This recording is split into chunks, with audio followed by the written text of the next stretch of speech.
Hi, my name is Leah and I'm a Dyson expert. A lot of people actually find it hard to figure out what hair type they are, but here's 2 ways that you can.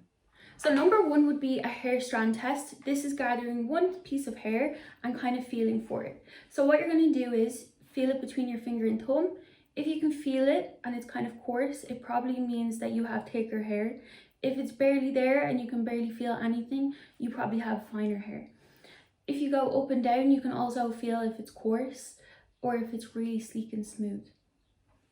Another indication would be when you style your hair. So if you style your hair, does your hair last 2 to 3 days or will it fall flat that very night?